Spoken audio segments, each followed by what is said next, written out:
Eder. Mech. Pallister. Ciao caro Eder.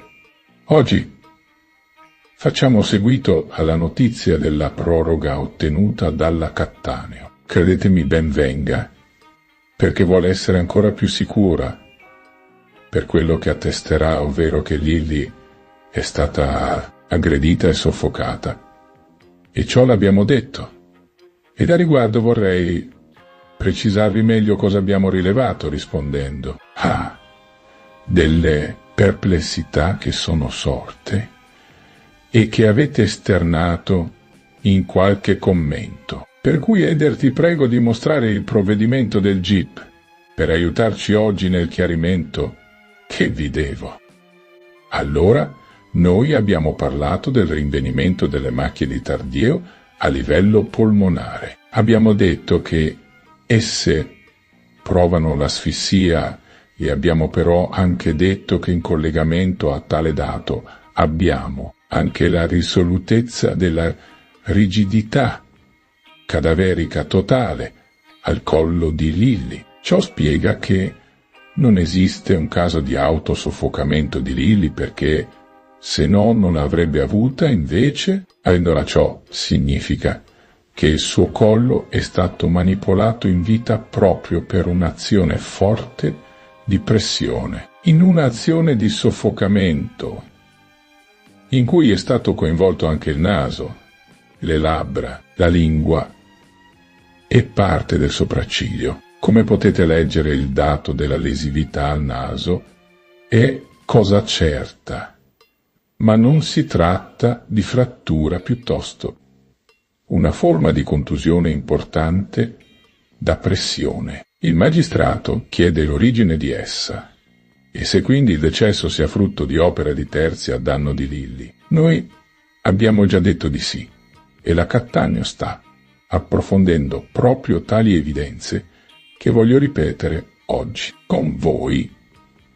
Qui il dato sulla lassità articolare cadaverica del collo collegato alle macchie di Tardieu non l'ha fatto nessuno in Italia ad oggi, perché tutti hanno creduto che tale fosse conseguenza di una manipolazione post fatta dai medici legali in sede di ispezione cadaverica esterna al ritrovo del cadavere. Non è affatto così e su ciò andiamo contro anche al dato espresso da un luminare come il professore Fineschi. Noi siamo certi che l'assenza della rigidità al collo sia dovuta ad una pressione imponente esercitata dal verso sul collo in azione di soffocamento indotto contro Lily, che ha determinato l'asfissia che è conseguenza proprio della pressione. Tale ha anche dedotto la lesività al naso e labbro, parte di lingua e sopracciglio con fuoriuscita di sangue, da cui colore bluastro alla bocca e alla lingua, ovvero le macchie al basso collo. Lily è stata soffocata e non c'è stata l'intenzione di soccorso di certo. Ciò atto dovuti per precisare la nostra ipotesi di origine morte. L'antropologa forense Cristina Cattaneo è stata incaricata dalla Procura di Trieste di redigere una consulenza medico-legale riguardante il caso di Liliana Resinovic. Una vicenda che ha destato grande interesse e preoccupazione nella comunità. Recentemente, la Procura ha concesso un'estensione di 30 giorni per la presentazione di tale consulenza, posticipando così la scadenza originariamente fissata per il 15 gennaio al nuovo termine intorno al 15 febbraio. Questo rinvio è stato deciso in seguito a una precedente proroga concessa a dicembre, quando la data iniziale era già stata rivista. La consulenza in questione non sarà frutto del solo lavoro della professoressa Cattaneo.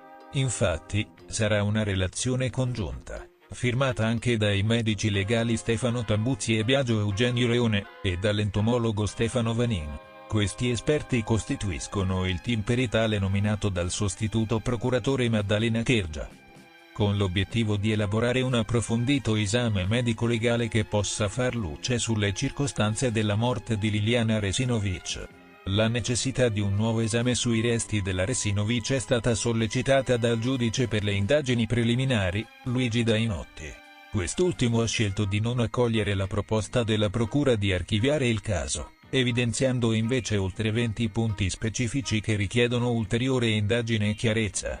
Il giudice Dainotti ritiene, infatti, che una perizia più approfondita possa riaprire nuovi scenari investigativi sulla morte della donna di 63 anni.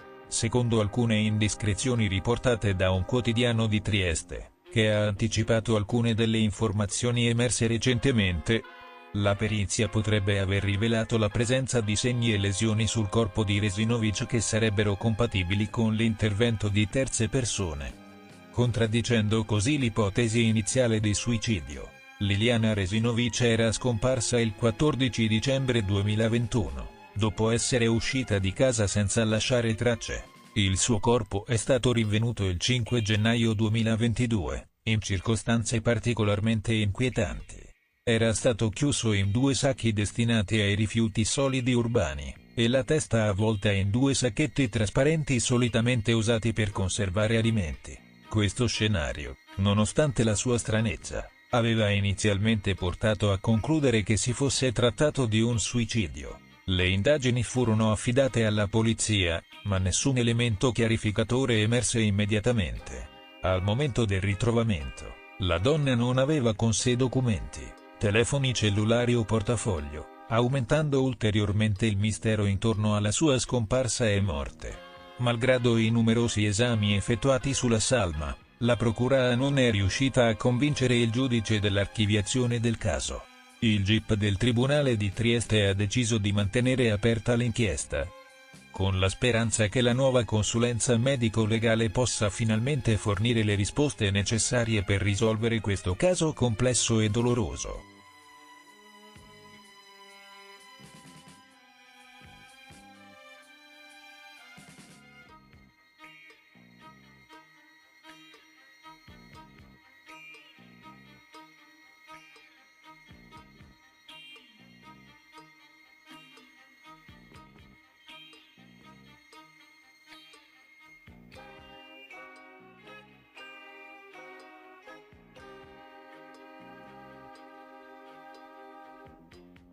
Ehi, non dimenticare di iscriverti a questo canale.